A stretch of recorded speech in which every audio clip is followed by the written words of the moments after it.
فنا اور بقا، کہ فنا کیا ہے اور بقا کیا ہے۔ حضرت خواجہ باقی باللہ رحمۃ اللہ علیہ نقشبندیہ سلسلے کے بہت بڑے بزرگ ہیں، ان سے ان کے مرید چاہنے والے نے پوچھا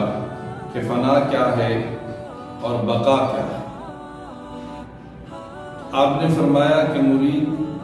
سوال تم نے اچھا پوچھا ہے، لیکن اس کا جواب اس وقت ملے گا جب میرا جنازہ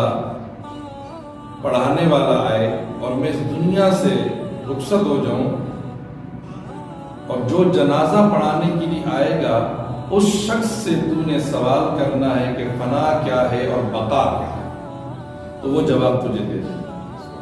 اب مرید تو یہ تو نہیں کہہ سکتے کہ مرید اس انتظار میں کہ میرا پیر کب فوت ہوگا۔ بہرحال یہ سوال ان کے ذہن میں تھا، اور مرشد کریم نے فرمایا، اور خواجہ باقی باللہ رحمۃ اللہ علیہ وہ ذات ہیں کہ جن کے مرید مجدد الافسانی فاروق احمد سرہندی رحمۃ اللہ علیہ مکتوبات ربانی والے، یہ آپ کے مرید ہیں، یہ عظیم ہستی ہیں۔ تو آپ کی جب رحلت کا وقت ہوا تو وہ مرید بھی بڑے جستجو میں تھا، بڑے اس میں تھا، اور افسوس بھی تھا، غم بھی تھا، اور سوال بھی ذہن میں تھا۔ تو جنازہ تیار کیا گیا، غسل وغیرہ تمام امور سے فارغ ہو کر جب جنازہ رکھا گیا، اب جنازہ پڑھانے کے لیے کوئی آئے، دیکھا تو ایک نقاب پوش، چہرے پہ نقاب کیے ہوئے، سفید عمامہ ہے، سفید کپڑے ہیں، اور اس میں ملبوس شخص آتا ہے اور جنازے کی امامت کر کے واپس گھوڑے پہ سوار ہوتا۔ تو اس مرید نے فوراً قدموں میں پیر رکھ کر عرض کی، حضور خدا کے لیے میں نے اپنے مرشد کریم سے پوچھا تھا کہ فنا کیا ہے اور بقا کیا ہے، تو انہوں نے فرمایا تھا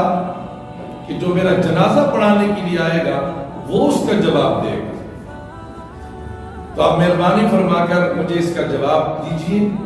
اور مجھ پر کرم فرمائیے، اور ایک عرض میری یہ ہے کہ مجھے اپنا چہرہ بھی دکھا دیجیے، تعارف بھی ہو جائے گا، میں دیکھ بھی لوں گا۔ کل ہم سے کوئی پوچھے کہ آپ تمہارے مرید، تمہارے پیر کا جنازہ کس نے پڑھایا،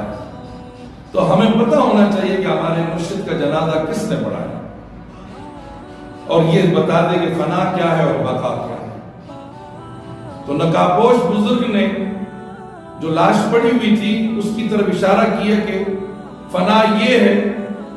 اور چہرے سے نقاب جب ہٹایا تو خود خواجہ باقی باللہ تھے، فرمایا فنا یہ ہے اور بقا یہ ہے جو پڑھا گیا۔ تو فنا اور بقا کہ انہوں نے اپنی زندگی کو زندگی میں ہی فنا کر دیا تھا، فنا کر دیا تھا، تو ان کے پاس بچے ہی باقی،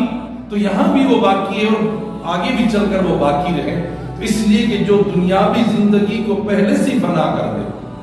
دنیاوی خواہشات کو پہلے سے قربان کر دے۔ نبی کریم صلی اللہ علیہ وسلم نے فرمایا کہ جنت 2 قدم ہے، 2 قدم ہے، جنت 2 قدم ہے۔